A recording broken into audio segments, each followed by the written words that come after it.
What's up, guys? So I just made it back into town. I hit the dyno this morning. I am not gonna say that I'm disappointed with the numbers because I'm really not. I understand that you're gonna get the best bang for your buck by utilizing these stage 1 tunes. I'm pleased with the torque figure, but not so much with the horsepower figure.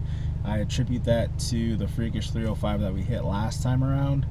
But this time we hit 316 foot-pounds of torque and 315 wheel horsepower.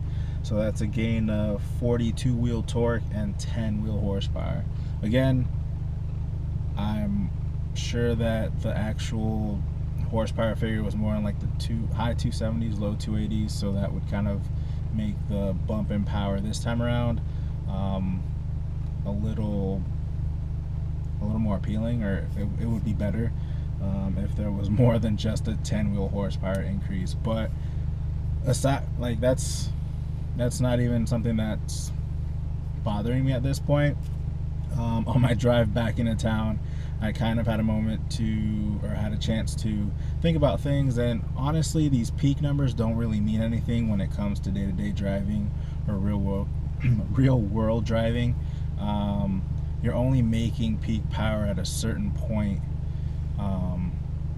on the dynograph. So just one plot on the dynograph is where you're making that peak power. Everything else is just like an average number. So in the mid-range you could definitely see where all the power was gained, and that's really what you're going to be feeling on a day-to-day basis. Again, I'm not disappointed with the numbers. They could have been better. I'm not 100% sure, but we are utilizing 90 octane fuel here in Alaska. I know that last video I stated that we have 91 octane. That was an error on my part. I wasn't really thinking about what I was saying. I got the 91 tune, the 91 octane map with APR for the stage 1 tune. However, we don't have 91 up here, we have 90. From my understanding, the 90 appears comparable to the 91 in the lower 48. So take that for what it's worth. If we had access to better fuel, I would definitely be making better numbers, but we're just gonna go with that. So 90 octane in Alaska, stage 1 APR tune on the MK7 Golf R with an APR intake, turbo muffler delete, and a GFB diverter valve plus. We're making 316 foot-pounds of torque and 315 wheel horsepower.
So what's next for the car? Obviously going stage 2, deciding on the downpipe, and the natural progression from there would be stage 3.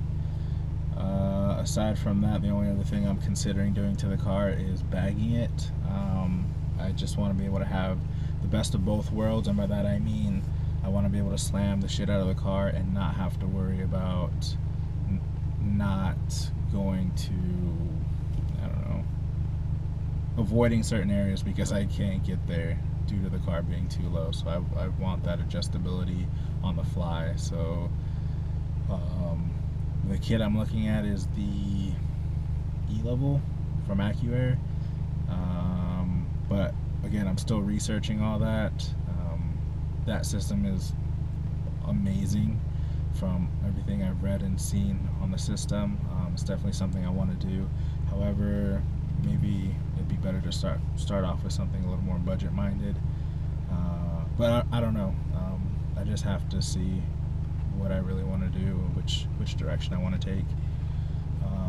But aside from that, I just want to keep the car as OEM as possible. So aside from the suspension, I just want it to look like it's a stock Golf.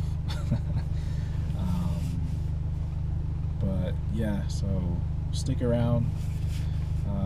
Hopefully I'll do something to the car here soon. With winter right around the corner, like I stated before, I'm not really focused too much on doing anything with the car, so we'll see what happens. I'll catch you guys in the next one.